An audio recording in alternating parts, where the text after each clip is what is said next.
Bienvenue à tous. Nombreux sont les apprenants qui ont perdu le goût de la lecture classique avec l'avènement du numérique. Alors que Salim Moudiaf, un étudiant belge, estime que la lecture, c'est une vertu irremplaçable qui enrichit le savoir et fortifie la mémoire. Ici en Côte d'Ivoire, Nicole Kanga, une assistante de direction, une passionnée de l'écriture et de la lecture, écrivaine auteure de plusieurs livres dont Naufrage et Bouée de sauvetage. Elle est l'initiatrice d'un concours de dictée dénommé Lectitude. On en parle dans cette émission. Bienvenue Nicole. Merci Monsieur Eumon. Un concours de dictée, on le voit le plus souvent à l'école primaire. Oui. Il est dénommé Lectitude. D'accord, Lectitude, qu'est-ce que ça signifie? Lectitude, il faut dire que ce n'est pas un mot du dictionnaire. Et lectitude est la contraction de deux mots, dont lecture et attitude. Alors, on entend par lectitude le fait d'acquérir, en tout cas de prendre des dispositions pour avoir une bonne attitude à travers quoi? À travers la lecture. À travers la lecture, d'accord. Un concours de dictée, à quoi il répond? Il répond à déceler de nouveaux talents littéraires. Il encourage également les gens et les autres à faire moins de fautes. Aussi, il encourage la lecture, donc à s'intéresser aux livres. D'accord, parlons justement de fautes. Quel est votre constat aujourd'hui? Est-ce qu'on fait moins de fautes? On fait plus de fautes qu'avant? En tout cas, le constat est que les fautes sont de plus en plus multipliées dans les publications, les documents, les rédactions, voilà, etc. Quand nous voyons déjà sur la toile les réseaux sociaux Facebook, le monde est tellement en urgence, tout le monde est pressé, alors on ne prend pas la peine de relire ce qu'on a écrit avant de le publier. Pareil pour les SMS. D'accord, vous dites qu'on ne prend pas la peine de se relire, mais quand les bases aussi peut-être sont faussées, quand bien même on se relirait, c'est tellement que la faute continuerait. Quels sont les facteurs qui font qu'il y a beaucoup de fautes dans nos lectures, dans nos rédactions un peu partout? D'accord. Déjà, l'intérêt, en tout cas le peu d'intérêt que certains accordent à la lecture. Parce que lorsqu'on lit, on retient des mots qui enrichissent notre vocabulaire. Et à l'avenir, si on doit réécrire ces mots, je pense qu'on a déjà retenu l'orthographe. Donc, ça peut au moins jouer à la correction de certains mots. Aussi, le fait que j'ai parlé tout à l'heure d'urgence. Nous sommes dans un monde numérique où il n'y a pas de temps, comme on le dit souvent. Tout le monde est pressé et on se dit si il faut passer tout son temps à lire, à relire, on perdra, au fait du temps, on perdra de l'argent. En temps, il faut prendre le temps de lire, de se relire, de voir qu'est-ce qui n'a pas marché.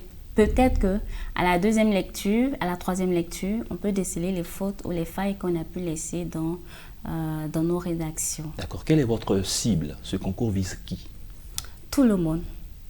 Toute personne qui s'intéresse, bien entendu, à la lecture, à la langue française, voilà, et toute personne qui souhaiterait apprendre également, qui souhaiterait enrichir son vocabulaire. Et quel est le principe de cette activité? Du concours. Alors, le concours se déroule en deux phases. La première phase, elle se fait en ligne. C'est-à-dire, d'abord, les participants sont amenés à donner leurs avis sur un thème. Prenons le cas de la première édition. Le thème est « Mon environnement sain ». Alors, pour cette première édition-là, les participants ont été invités à dire d'abord qu'est-ce qu'ils pensent de l'environnement. C'est-à-dire, qu'est-ce que selon eux pourrait causer peut-être l'insalubrité au niveau de l'environnement. Et comment est-ce qu'on peut remédier à cela? Comment est-ce qu'on peut apporter des solutions pour vivre dans un environnement sain? Et à cette étape, à cette première étape, qu'est-ce que vous recherchez? On recherche déjà le savoir-rendre, le savoir s'exprimer, savoir argumenter. On recherche déjà, c'est-à-dire un test fluide qui est toiletté, qui n'a pas assez de fautes, qui comportent moins de fautes que possible et dont la ponctuation est respectée.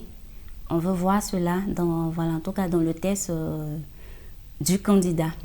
Au-delà, la pertinence en tout cas de l'argumentaire.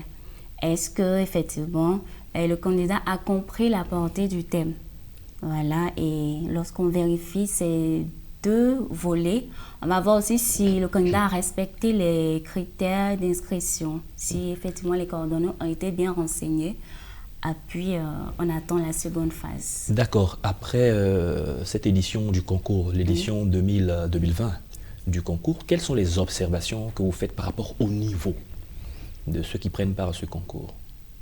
Acceptable, peu acceptable, de très bon niveau? Bon, en tout cas, le niveau est moyen. Parce que lors de la correction, les membres du jury ont décelé plusieurs fautes sur la copie, en tout cas de certains candidats. Par contre, il y a des personnes qui se sont démarquées et qui, bien entendu, ont occupé en tout cas le rang des lauréats. D'accord. Vous avez un slogan qui dit ceci, lire pour grandir. Hein? Que comprendre par là? Lire pour grandir. Lire pour grandir à travers la lecture. À travers la lecture, on apprend de nouveaux mots, de nouvelles expressions. On apprend que, par exemple, le coronavirus n'est pas une fatalité, c'est un exemple. On apprend, par exemple, qu'il faut lutter contre les violences coutumières, il faut protéger l'environnement, il faut éviter le travail, en tout cas l'exploitation des enfants. C'est des thèmes qui sont traités dans les livres. Donc, en lisant, on apprend, on prend conscience et puis on prend une certaine hauteur, on est plus mature à faire face à des défis plus grands. On dit parfois que les Africains, les jeunes Africains n'aiment pas lire et que parfois c'est lié à leur culture. Qu'est-ce que vous dites? Je dis que de plus en plus, les Africains s'intéressent à la lecture. Parce qu'il faut grandir. Oui. Je pense qu'on a dépassé ce stade où une minorité s'intéressait à la lecture et les autres étaient laissés pour compte et ne s'intéressaient pas aux livres. Nous voyons des personnes en Afrique qui s'intéressent de plus en plus. À preuve, le concours dictée lectitude a été sollicité effectivement par des Guinéens qui ont voulu que cette édition effectivement fasse l'objet d'une session extraordinaire en Guinée. Et comment ça s'est passé en Guinée par rapport à la Côte d'Ivoire? D'accord. Là, puisqu'on a un comité d'organisation en Guinée qui a essayé de coordonner les étapes et les partenaires de Guinée également se sont joints et ils ont pu organiser cet événement là-bas. Ça a été bien accueilli, c'est réclamé? Oui, très bien. D'accord, ce concours, qu'est-ce qu'il apporte de façon générale à l'éducation? Si on devait l'étendre à une échelle beaucoup plus grande, qu'est-ce que ça va apporter? Ça va apporter une nette amélioration à l'éducation, en ce sens où au niveau des écrits, il y aurait moins de fautes. Il y aurait aussi plus d'intérêt pour la lecture. Dans les bibliothèques, on aurait plus d'élèves, d'étudiants qui s'intéresseraient aux livres. Et on verrait aussi que le niveau scolaire, le niveau académique va s'améliorer. Voilà. Ça sera sûrement la dernière question. Après cette édition, quelles sont les prochaines activités que vous comptez mener par rapport à ce concours, justement? D'accord. Le Club Lectitude poursuit toujours ses objectifs qui sont d'encourager à la lecture, à l'écriture sans faute.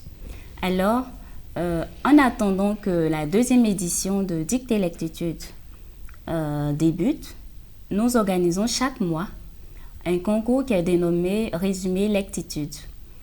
Et les participants, les personnes intéressées sont invités à se procurer le livre qui est imposé chaque mois. Et au passage, je rappelle que le livre imposé pour le mois de novembre est Passion de Soutane de l'écrivain Serge Gras. D'accord. Alors, il y a déjà des participants qui ont envoyé leur résumé parce qu'il faut lire le livre, il faut le comprendre, faire le résumé et l'envoyer par mail. Très bien. Merci Nicole Kanga. Nous sommes à la fin de cette émission. Je rappelle que vous êtes écrivaine, auteure de deux ouvrages. Oui, 2 livres. Maintenant. Merci d'avoir pris donc part à cette émission. C'est moi qui vous remercie. Avec vous, nous avons parlé d'un concours que vous dénommez Lectitude. Oui. C'est la fin de cette émission. Merci à tous de l'avoir suivi et surtout, bonne suite de nos programmes.